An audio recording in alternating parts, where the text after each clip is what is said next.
So here we are again, and I had said that I would do half and half of a page, and I started up here already, you'll see, with the first couple of layers. So I'm going to show you how I put on those first couple of layers down here and kind of keep showing you the progress, so you can really tell that it's going to go from basically, let me see if I can pull up just a little bit further for you here. So basically you're going to see this really dark over here that then goes into this first layer that has one layer of green with a little bit of the yellow ochre on the edge, and then how it's completely empty here. So we're going to have this whole progression go around. I'm only going to do this background for this first video.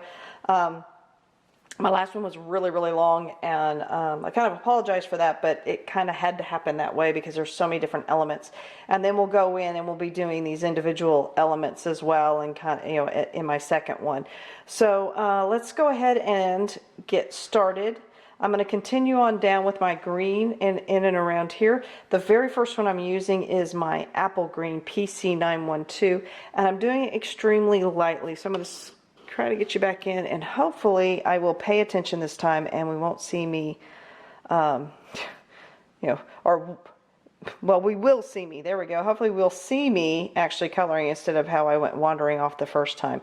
Though I have to say it, the backgrounds are some of my favorite, and so once I get kind of in the groove, I have a tendency to just not really be paying attention to anything else around. And that kind of brings up something I was going to chat about today a little bit, and how, you know, we see coloring for therapy, and I've heard lots of people really talk about how relaxing, and it helps them get their mind off of different stressful, whether it's ailments or you know, different things that they experience. And also that, you know, they try to say you could use it for meditation and everything. And, you know, at first I'm like, it's just coloring. Let's not oversimplify it. But I do realize what it is. When I'm coloring, and this may not be the same for you, but when I'm coloring, and we're going to do it as if I'm not videotaping or filming or whatever we want to call this, one of the things is typically I will hours upon hours do this. And how can I do one thing for so long? And the only thing I think is that it's because I can have a quiet mind while I'm doing it. Very rarely while I color does my mind run off into other directions. It just doesn't.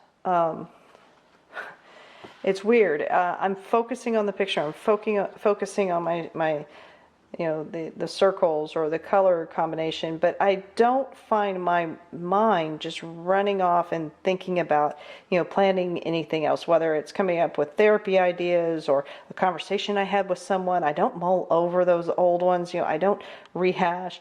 It's weird. My mind is actually kind of quiet. And so when I used to hear about how people would do meditation, and they'd be like, quiet your mind, focus on your breathing. I'm like, how do they do that? Because I can't. The minute you tell me to focus on my breathing, then I'm worried about, is it too shallow? Is it too fast? Is it not fast enough? Did I breathe? You know, am I breathing in and out? It almost becomes a stressful situation for me, because you know, you can change how you breathe and very easily, and instead of it being relaxing, I'm become obsessed about it more. I'm more obsessing about it, so that doesn't make sense to me. And it's always, you know, when you go to a yoga class or something, you know, empty your mind. Well, the minute you tell me I empty my mind, then I'm like, well, then what am I supposed to think about? Am I thinking about what I'm supposed to be thinking about? I'm not sure. Oh, wait a second. What was I doing? And then before long, I'm so, is my mind empty? No, no, it's actually still thinking. Like, I don't know what that feels like. I don't know what they really are asking us to do when they say empty your mind. Instead, I become, again, a little bit concerned. I'm not doing it right. I must, you know, and then I start thinking about, I can't really empty my mind. And then I obsess about that a little bit. So I have an issue with being able to do that. So then I think about something I can do for hours upon hours, uninterrupted, and would prefer to do, and almost am addicted to it to some degree. And the first thing that comes to mind is coloring. And part of that is, I'm like, okay, so if I'm almost addicted, or I'm willing to do it for hours upon hours. I mean, I know there's people who like coloring, but they're not going to be wanting to do it the way I do it. Like I said, sitting for hours and playing with this and trying to, you know, there are people out there I know that do like that. That's probably why you're sitting here listening to me or watching or whatever. And you know what? I figured it out is what happens is I do have a free mind, an empty mind when I color, because I'm paying attention to what I'm coloring. I don't think about conversations I've had with people and rehash those in my mind.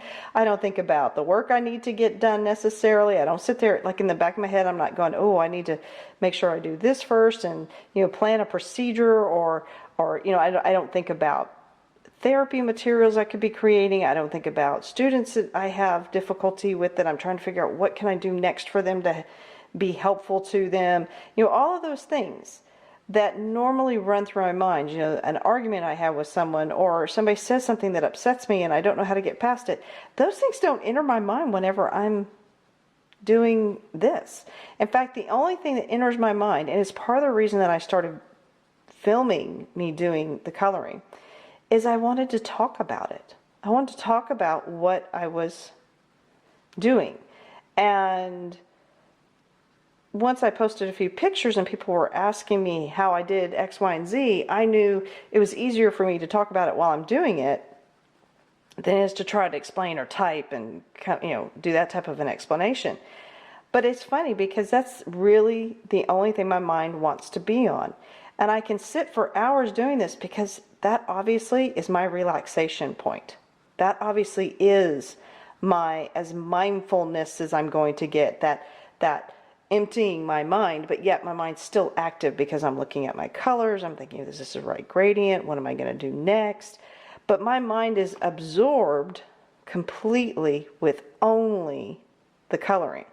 So then the other part I like to do sometimes, as I said, is listen to audiobooks while I color. And that helps me be able to do one activity while my hands are busy. And that's one thing I've noticed. If my hands are busy, I can be pretty content.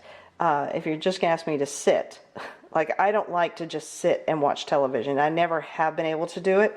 I will listen to it all day long if it's decent stuff. I mean, if it's annoying me, that isn't going to happen. And there was another mistake, so let me go get my eraser. Hold on.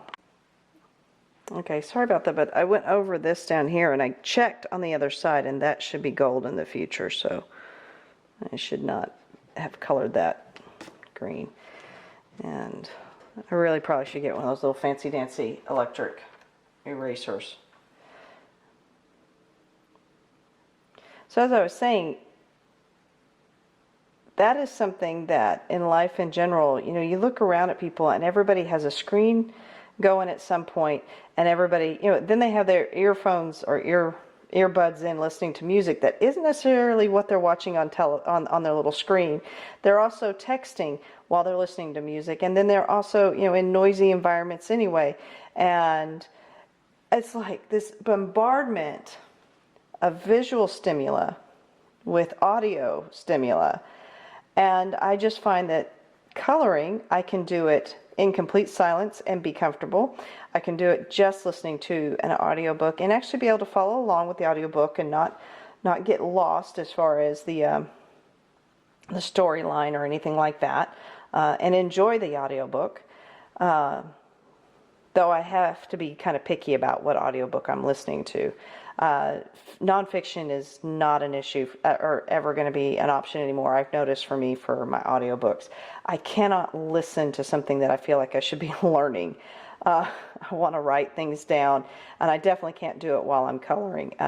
So more of a nonfiction story is always going to be better for me. And I've learned that about myself in the last probably 6 months because I've tried a couple nonfiction books on audio, and I feel like I'm missing out. So I'm like, nope. I'm going to have to keep reading that instead of just listening to it. Because I do like, for me to remember something, a lot of times I have to have the action of writing down, actively doing something like that. So anyway, but the whole coloring part, when I'm doing it, again, I can do it in complete silence. I am content. I can do it sitting down. I can do it standing up. You You know, I feel like I'm a Dr. Seuss. I can, you know, do it in a box. I can do it with a fox type thing. You know, I can color anywhere. I can color everywhere. I can color here or there. I like to color. Wow, that went off onto a tangent, didn't it? But, you know, but it's because it is such a calming experience for me, and because I can get my mind on what I'm doing. And when I make mistakes like that, that tells me my mind's not completely in the moment of coloring. And then I need to kind of do something about that. So this is a little different in that because it is a mirror image, you know, I do also want to check to see if where I've colored and how far I've went out on the other side as well. So that's something that's a little bit more challenging, as well as filming at the same time.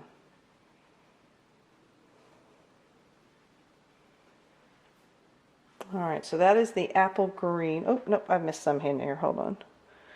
Right down here by the cake. The lovely, lovely cake. I've seen so many renditions of this page too. Like I said, I know that I'm behind, so I'm sure most of you probably have already finished your book even, so I'd be surprised if you are here. But I really have enjoyed this book, and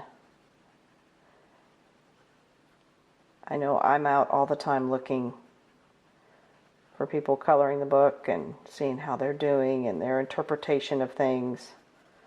So I thought I'd just add to the fray, the frenzy.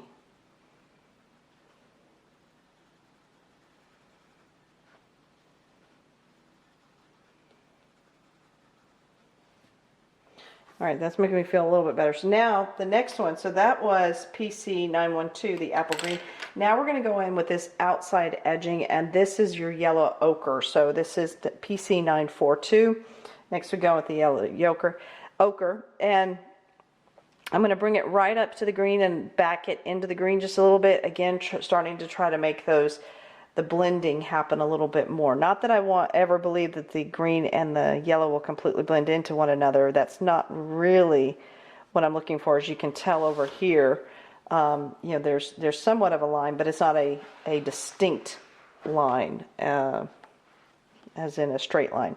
So I'm going to bring this yellow, and I also know that, again, very light, and I do this as well in my little ovals because I'm trying not to have lines and striations. I want it to be kind of like smoke or mist. You just kind of have that round essence of color in there for you. So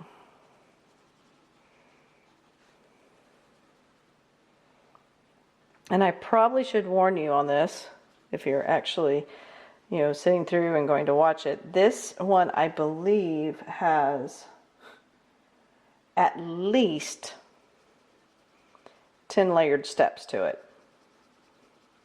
And again, I know this is not for everyone, but sometimes if you want something that can allow you to have that open kind of free mind while still doing something and focusing on something, layering color is one of them.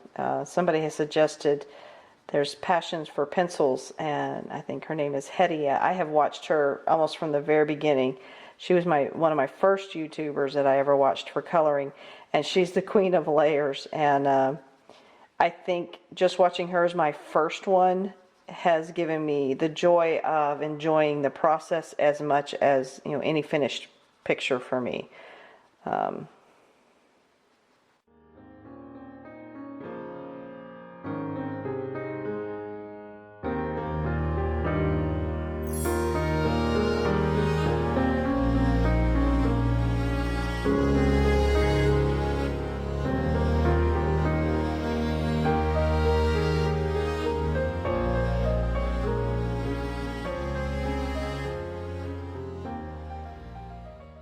Now the thing about this page is that I went all the way to the edges, and I even did that over on this other page. It's hard to see because it gets so faded into a pale pink, but it's still there. And part of that is because I like that. I like that in children's books whenever the illustrations go, you know, at least all the way to the edge, or, you know, really close to the edge. And, you know, it is a coloring book, so to get my full value out of it, I should be coloring every inch of the page, right? No. And I don't do this for all. And this would be just as good if you didn't do always to the edge, but it allows me to be a little freer with my colors and not be so concerned that there's a perfect median or outline is not all even. And yes, I probably would obsess about that, knowing myself.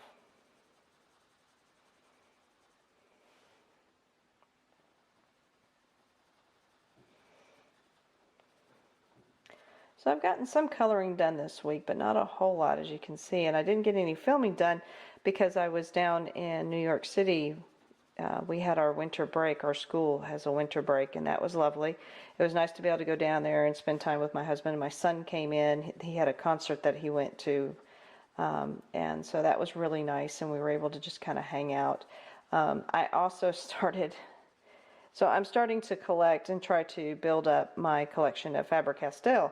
I don't have a complete set. I bought the set of 36, and I used them for a while, and then I fell in love with my Prismas, and then I didn't really use my Faber-Castells as much. But what I've noticed is Faber-Castell, the polychromos is what I'm talking about. You know, an oil-based pencil does well in some books, whereas a wax base does better in others for blending. And yes, I'm very familiar here with my Prismas, and that's why I use them the way that I do. But I want to also give some time to my Faber-Castell, so I decided to have that set down in New York, but I had to start building it. So I was all excited because I got to go to Blick art store, and they have, you know, tons of them down there in the city. And I also went to, I think it's Leonardo. Is it Leonardo Arts or I can't remember. There's a more of a, it's also an independent, and it's over on the east side, close to below Midtown, going into the lower east side or so. And that's where I went and I bought a first round of some additional Faber-Castell a couple weeks ago when I was in New York. And so I had that set there, and then I brought my 36 that I had here at the house, and then I brought those down. But that then allowed me to figure out which ones I needed to march on to eventually, hopefully, having all of them, or having, you know, all the ones I definitely want. So anyway, sorry, I digress a little bit. So the story is I'm going to Blick. I'm quite excited about it. And the best thing was when I went into Blick, they were having a sale on almost all of their colored pencils. And usually a sale entitles that, yes, they take 10 to 15 cents off of each pencil, but then if you buy so many, there's even more savings per pencil. And so the whole thing was, if you did 24 or more, you got these pencils for like $1. They would have been like $1.85 each, which is really good. That's almost the price of a Prisma, it's like the Prisma colors whenever you buy them individually, but this is for the polychromos. So I was all excited, and I have my color chart with me because I'm an absolute nerd like that, so I knew which colors I didn't have, and it also showed me where I kind of had holes in my coloring, in my colors. So like, do I not have enough reds, oranges, yellows? I'm always looking for decent yellows, purples, things like that. So I have my color chart, and I'm pulling all these colors, and I'm having a good old time, and I got 24 of them, and I go upstairs, I checked out everything, and sure enough dropped it down to $1.85. And then I went and as quick as I could find, I found a wonderful place to have a lovely cup of tea and sit for about an hour and a half and swatch them to add to my swatching. Everything was going well until I hit the last 12 that I picked up there in the store. Now, I don't know what happened. I don't know if they were not put in the right place, or I started grabbing from a different pencil set. I ended up grabbing, of the 24, 12 to add to my collection, yay, that were actual polychromos, exactly what I was looking for, and 12 of the Albert Dürer watercolors. And because you're kind of holding, all I'm doing was looking at the, and because, which is great for polychrome or for Faber-Castell, that all of theirs match one another. So like your watercolors are going to have the same name. So if I was looking at the Albert Dürer, they would have a yellow ochre. Well, these are, no, these are Prismacolors, but you know what I mean. If I had the polychromos, they're going to have the same one in the Albert Dürer, the watercolor pencils. So when I was grabbing for names and all that and numbers, it all matched. But there's a huge difference. Not only, obviously, because they're watercolors, but they're also, they are kind of hexagonal, oh goodness, this is going to hurt. They're like hexagons, there we go, in shape. So there's ridges, whereas your regular polychromos are smooth and just circular. They're round, and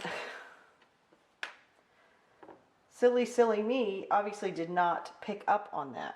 So the next color I'm going to do is my Itty Bitty Cream here, PC 914, and that's when I'm going to start blending out even further from just the yellow, overlapping again and starting that process of getting it into the words without covering the words. So I'm very frustrated.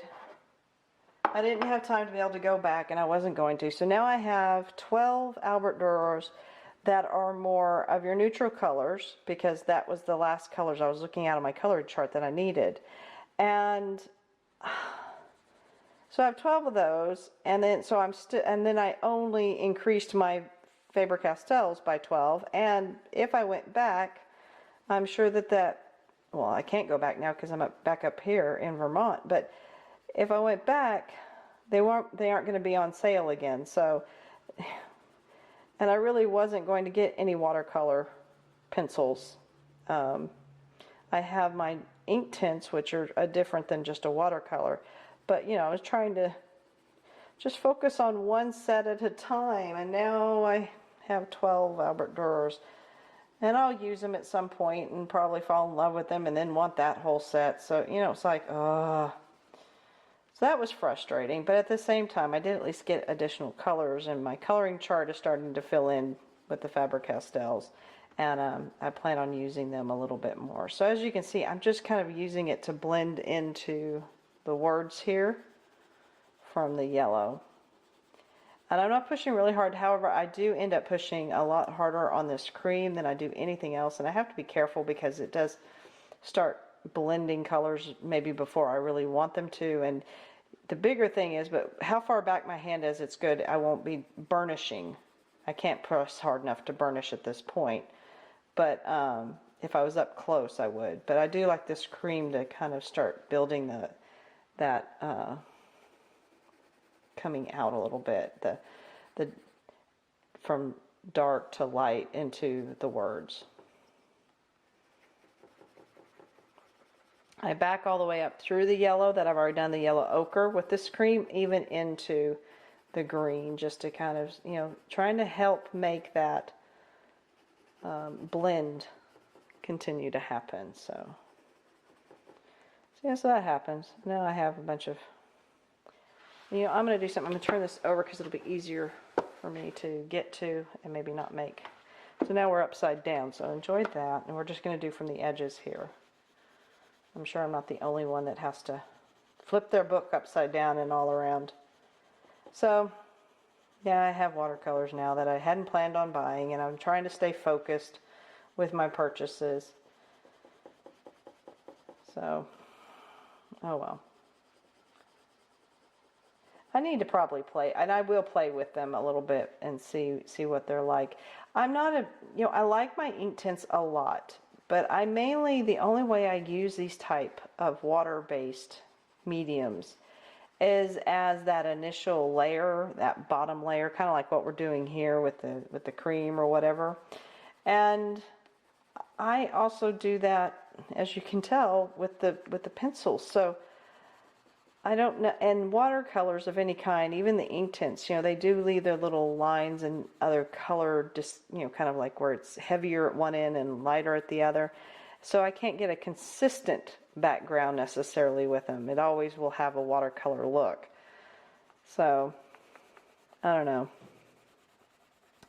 I really liked using my ink tints in my Fabiano Attanasio books. When I was doing Hook and all of them, and Robin Hood. Oof. Peter Pan. When I was doing all that, I really liked them in that, and I probably will continue to use them in her books because I like how it works with their paper, and then how it allows for the pencils to go over it so well. All right, so let's go maybe right side up again. Here we go. And now we're going to move on to the next one, which is my dark green. So this is what I do a lot of times. I'll go from that light green or light color to a very, very dark color. But I will do it very lightly. I won't be coloring in. Now it looks really heavy by the time I get done with it over here. But this has a lot of other greens in it. It's not just this dark green. But this dark green is the basis for the darker part. So I need to be a little bit careful with it and keep it close to this vine. That's the idea, is the dark kind of comes from the vine. The same way that we did here with the frame coming out, it was dark. So I need to not come too far to begin with, because I can always add more dark later. But for right now, we're just kind of getting that really close to the vine. And again, not really, really heavy pressure.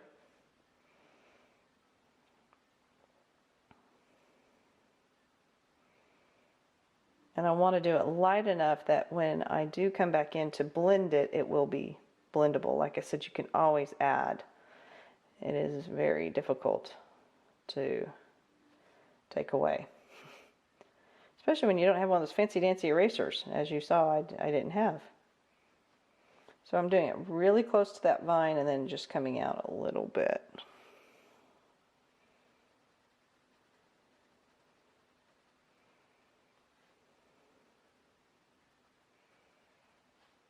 I'm kind of checking over on this side to see how far up I went with the dark. So we don't need to go too much further up right now. And then I'm just kind of getting my bearings.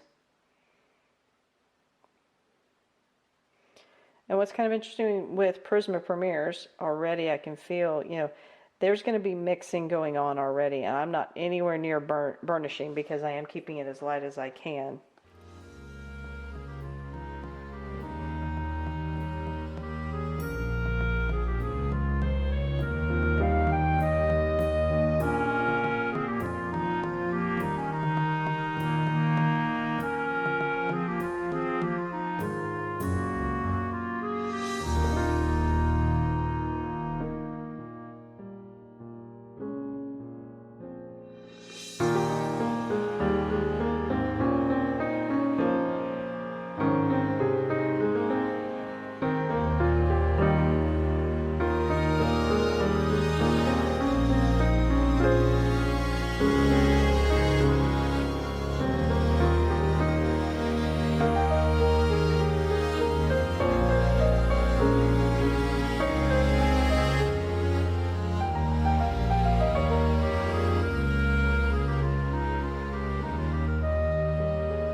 Now the really hard thing to do, since I'm not doing the whole page at one time, and again, if I was, you would see, so like I'm going with the dark here, I would do the dark all the way around, and it's a process that is, by its nature, I'm going to do a better job of keeping the two sides consistent, because I'm doing them exactly at the same time.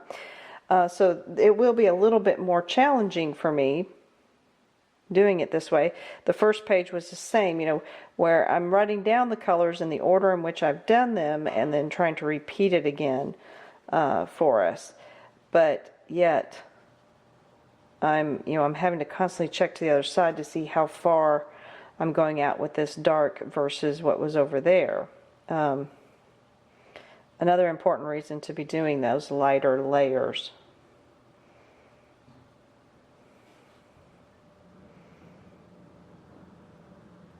But it definitely adds the challenge factor up a little bit more.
All right, so now again with all the layering that I've been kind of talking about, so I've worked and finished out the rest of what we just finished up, which was the 908, the dark green.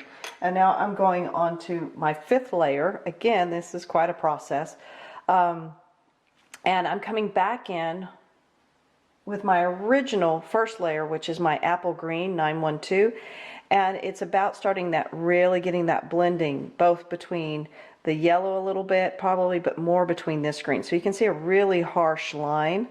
And so now, and the way that I do that, again, is I always kind of start back here in this case, the darker color, and then start working my way out. Now, as you can see, I've sharpened this pencil, trying to get more to lay down.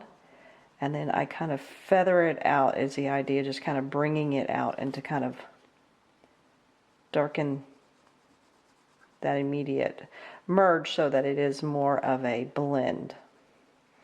Now this is number 5 for the layer in general, or the 5th round, and I am repeating again.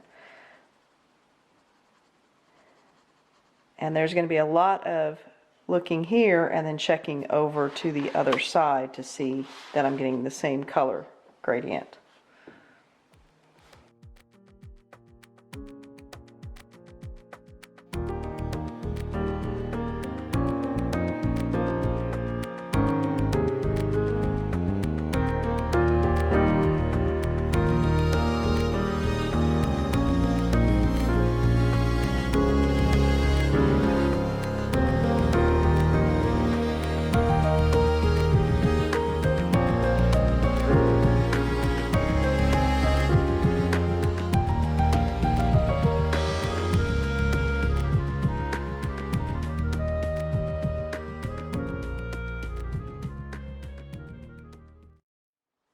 Yeah, there's some more light on it. I thought that light was awfully dim.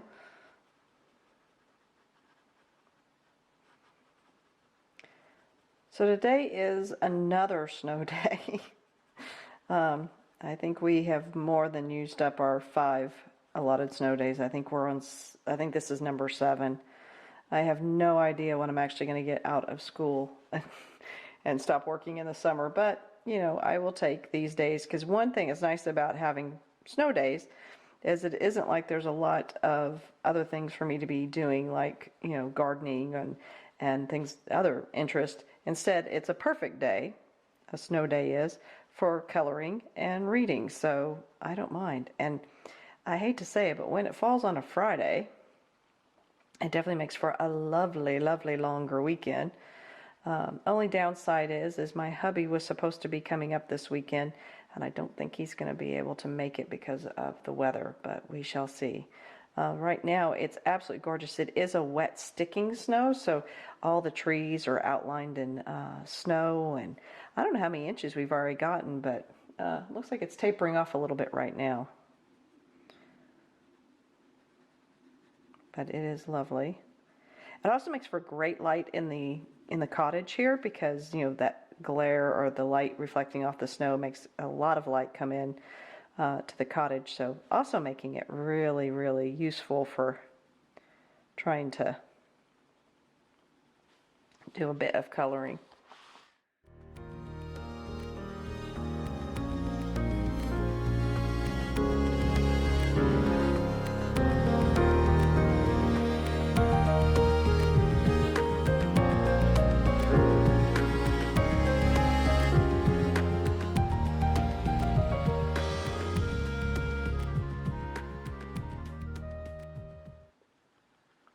The only thing I have to worry about up here, because of the heavy snow, with it being a wet snow, is we have so many trees, and if those limbs start breaking and they fall on power lines, then I'm going to be without power, and that can make for an early night of going to bed.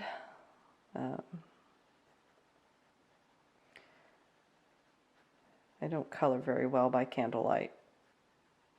And it is really dark where I live if we lose power, because you know, there's no street lights of any kind. There's no extra city lights. I mean, we're out here in the boonies, so when those lights go off, they really go off.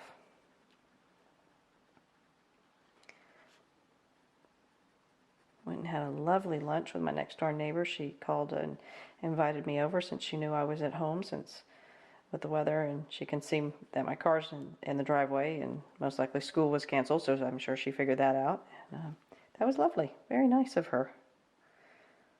I need to definitely reciprocate at some point. I got to figure that all out. And it was funny because when I was walking over there, our neighbors on the other side, they have their grandchildren are in.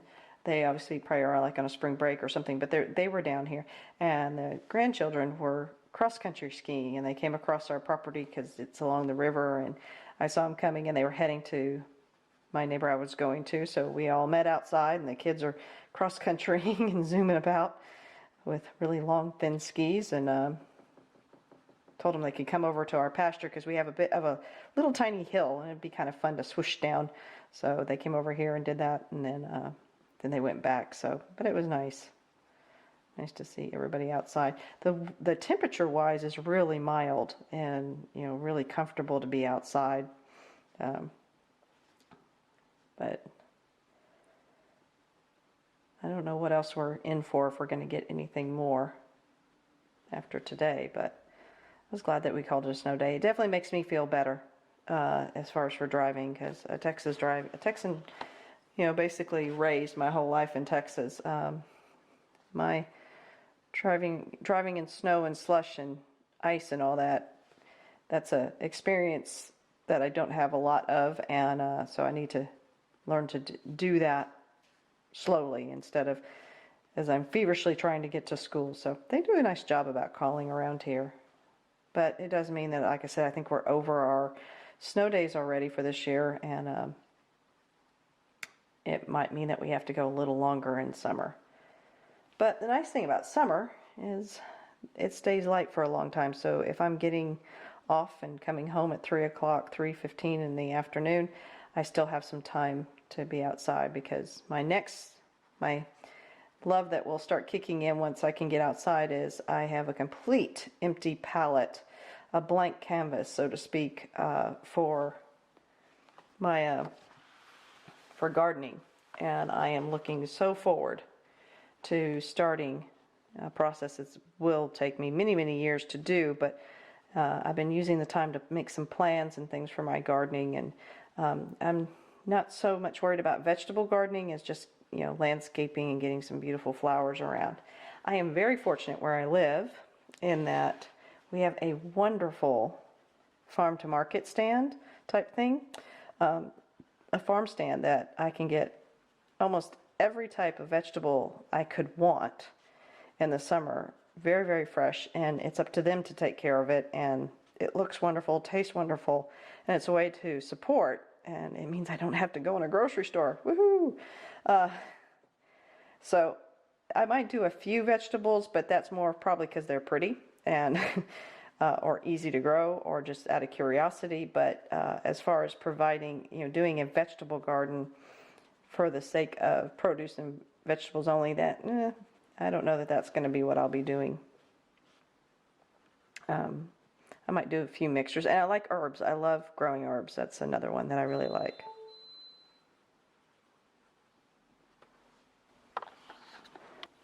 So I got my cup of tea, one of my favorite mugs. Don't know if you can see it. Let's see, can we get it into shot? Probably not. We're going to be able to focus on it. It says, my weekend is all booked. So, and it is.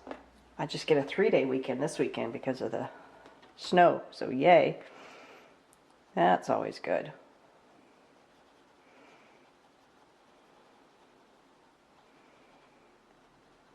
So I'm still going back in and just kind of trying to bring all these colors together.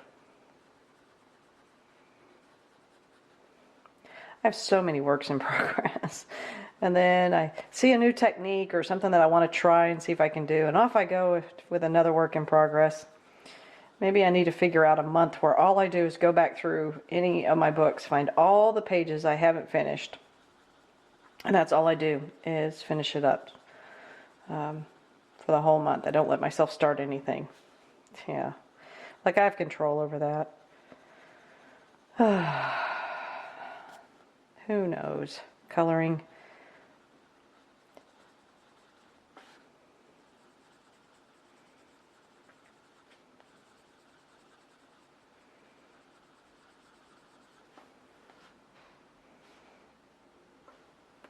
Now I have to say, as I'm going through this, I'm not liking, this is really, really stark. So I'm going to come back in with my apple green just for a moment. Let's see, am I on the coloring page? I'm really bad about that. It's really, really stark between the green and the yellow, so I'm going to kind of bring it out a little bit more and see if I can soften it. And this is really how the layering process is just, it's not an exact science by far. It's about smoothing and blending and seeing what I can do. So back to my yellow ochre.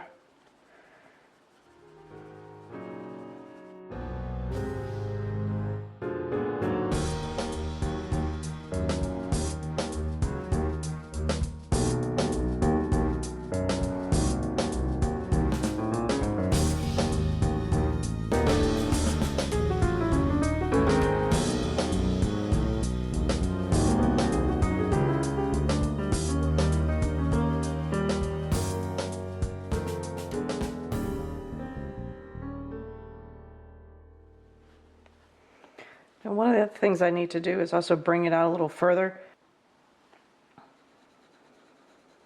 Bring it out a little further here, closer to the words, because I've noticed I've done yellow quite extensively down in here, so I need to make sure that on both sides I'm making it look fairly even. I mean, it doesn't have to be perfect, and it's far from it, so good thing it doesn't have to be perfect.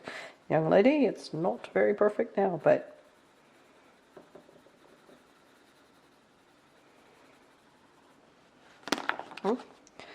throwing me pencils about, just willy-nilly.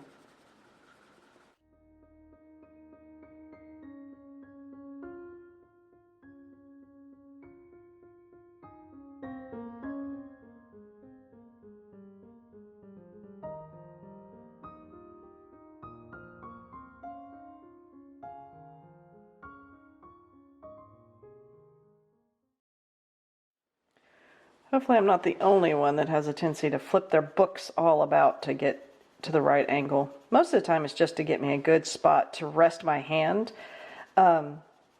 comfortably, largely because then that allows me to color longer and makes me have a better smooth stroke. So if I have to do it at an odd angle a lot of times, you can really tell in the coloring that I've had to do that, and it either makes me have streaks through my coloring and not so much blending happens.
All right,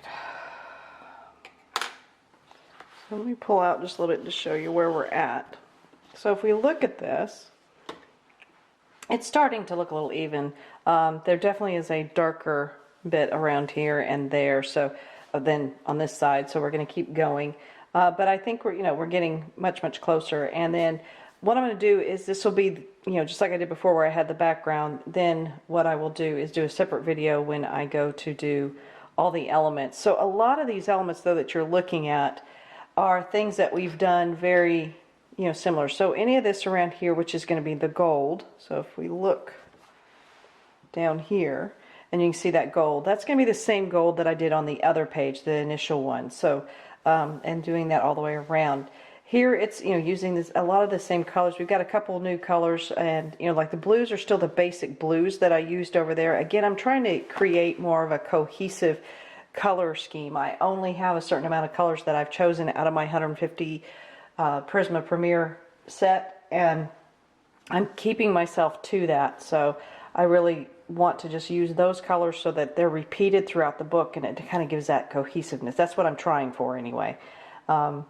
And I mean, it's not like I only gave myself 5 colors. I mean, I have a lot of colors, but it's the same ones, and I'm not bringing in any other colors along the way at this time. So it's making me look at these pictures very, very differently, and it's kind of fun because I look at and look for the elements that are going to be blue, the elements that are going to be the red, the elements that are going to be mostly green, the gold, and, you know, introducing all those colors. So that's kind of been a neat process. So after the yellow ochre, I'm going to come back in and start doing another layer, and this one you really won't be able to see, so I'm probably going to do this one just to show you that it is cream. Do just a few, and then we'll just move on from there once I get it done, because it's just the cream color, and this adds some more. There is a light color that goes in there, you can see it, and I'm going to use that to blend out the ochre a little bit and make it a little bit more gentle and blurred into the cream of the actual page as it was around the words themselves.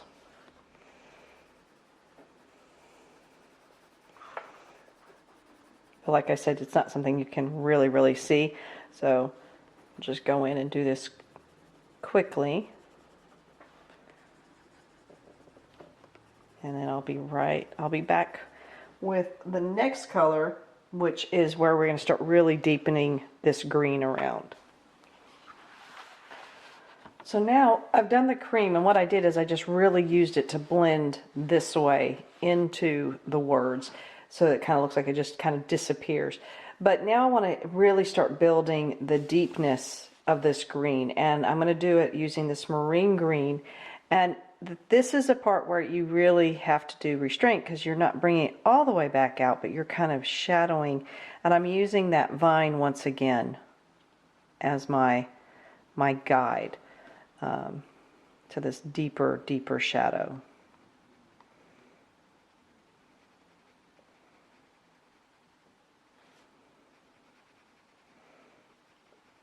And it's just another layer. I'm not pushing particularly hard. This is a really great, I love this, as you can tell by the size of it. This is probably my favorite green color, because it does really well for all the shadows in almost all greens. Even if I have a bluey green, it works. If I have more of a yellow green, it works.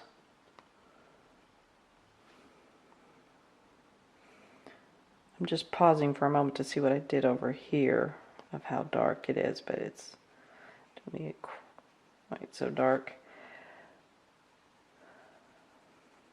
But this, and it's a lovely green color that it adds to it and makes it somewhat lively, but I'm keeping really close to that vine with this. I do think when I get all finished, I might go ahead and do a bit of blending with the Gamsol, but I'm not 100% sure. It might be something I do later on, because I did like how it looked on the other side of this page, and that's with no Gamsol whatsoever. These colors just really start blending into one another. That's what makes Prismacolor special, but also the reason why my Prismacolors are so tiny.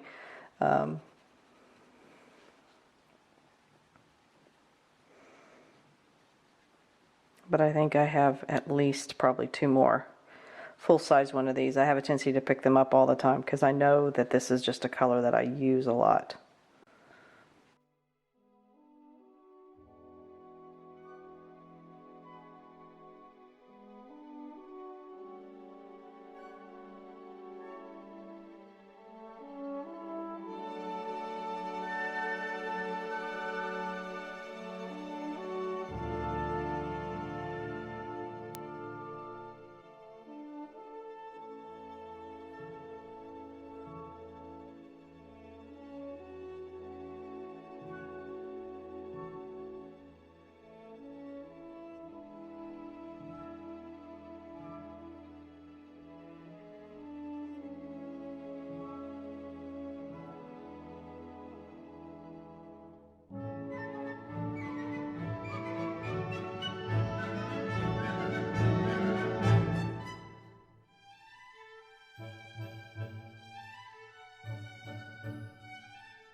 And then one of the other ones that I kind of add in here, and that's to do some more blending, is my sand.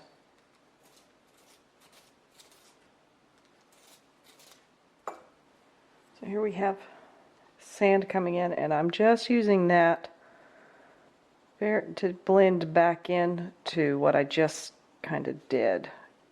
Now sand is an interesting color because it has a very gold color, but there is a little bit of like that brown, and I really like it kind of and it's got a yellow which is kind of brightening, so it kind of takes my greens and makes them brighter, I noticed, which I don't know that I'd always expect that from sand.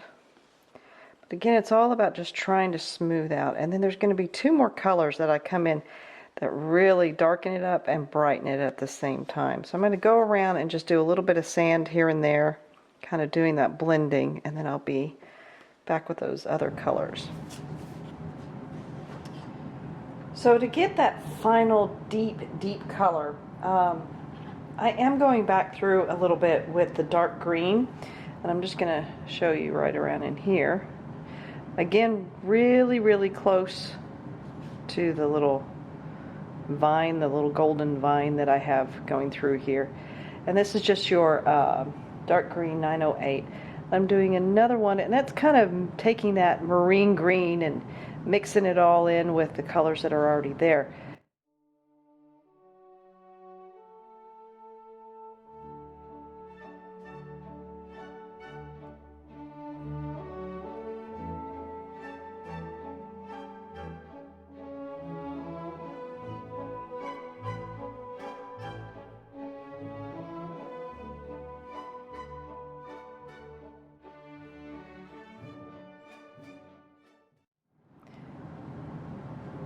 Now, rather than use black, because I don't want it to go quite like it's almost black to green, I've been thinking about what color kind of pops but also adds yet another dimension, making it a little bit darker right along those edges.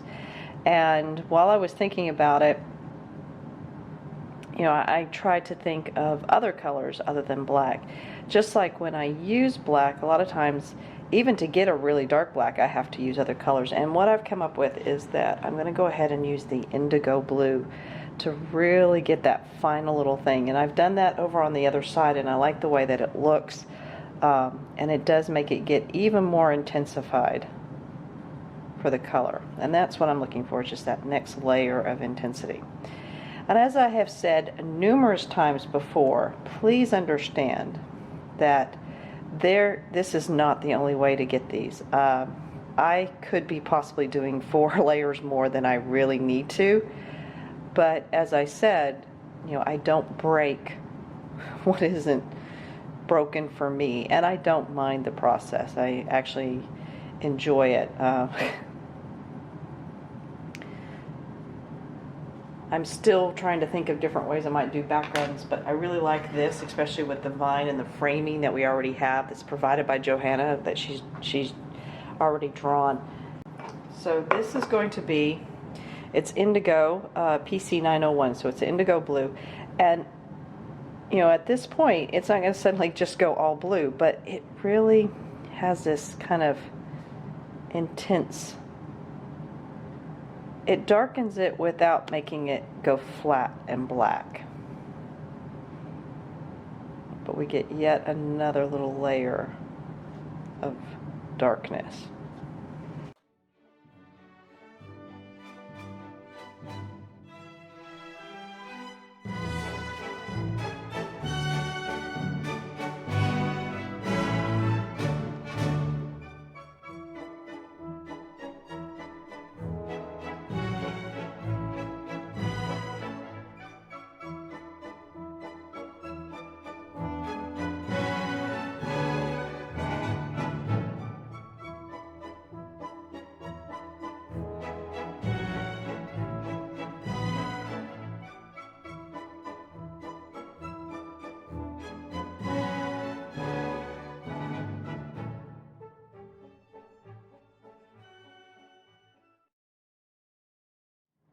And then all I'm going to do right now, and this will be my final run through, is to really try to blend again all that dark that I just did back out, and I'm going to go back in with my Apple 9112 and start that. So I'm just going to show you a little bit and then I'll go do that.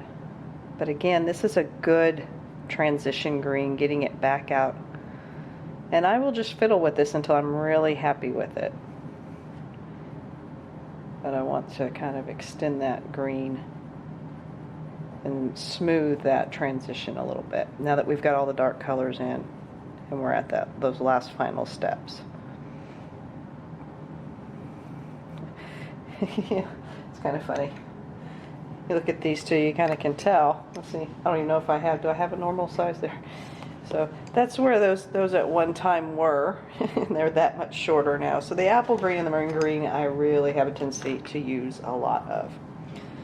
I love them, and I love them so much that they end up having to have to buy more. But that's the reason why I really like having pencil sets that I can buy individuals, because I know there will be colors I will gravitate. No matter what my color scheme is, I'm going to gravitate to that color scheme. And usually, you know, you find those greens or the yellow, in my case, the greens and the yellow, that work with almost every color scheme I seem to put together. And it's probably because these base colors are, you know, like this is always in my mind and I'm familiar with them and I like how they react with other colors.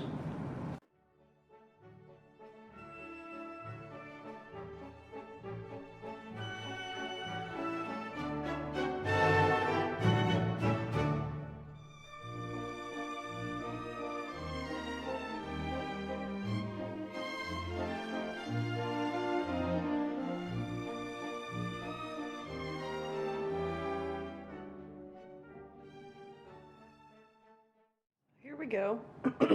With page 2, the background, I feel is pretty much done. I'm not going to say that I might not go in and do some tweaking. There's still, you know, some shading and stuff. Largely because now what I need to do is go in and get the other elements finished, and then you kind of look at the balance and kind of say, okay, yeah, I'm fine with it. But for now, I think that's pretty much it. We've got all the different layers going. And now I need to put in the other colors just to kind of see how they balance with it. And then page 2 will be done. But I'll give you a little sneak preview. How about that? So I've already started subsequent pages just because it's a lot of fun. And, you know, when you get going, you get going. And when you get inspired, you get inspired. And so we're starting on with all the little thingamajigs everywhere. This is going to be probably one of the biggest challenges in the book, because she has a lot of these pages where there's 1,001 items and you have to take each one of them independently and kind of focus on them and kind of look at them as a small little vignette picture unto itself. And even though I would like the idea of, you know, doing all the elements individually, I kind of catch myself not completing all of them and then just kind of going from side to side, because I want to make sure that I'm getting a lot of balance. But this is another one that the second page over here is probably one that I will try to film some of the elements. Maybe not all of them, but some of the elements as I get through them. And I might even, if there's interest, to show how I'm doing this background, because it's a different color combination, but only like in this little section over here and down here instead of the whole big page, because we can only do so many backgrounds. But I know that some people like to learn new color combinations and see some of that. So I'll probably do a little bit on this side. So yeah, so we've already started on to the rest of it. And then this is kind of what I was talking about. Her having these pages that just have so much stuff on them. These will be really challenging for me. And, you know, my first inclination is just do the background, and then who knows, I'm going to come back, but I have to because I want to get this whole book done. So this one's really challenging. I've seen lots of great videos on it where people they say just look at each little element as an element, you know, that one thing. It's a small little picture and just focus on it until it's done.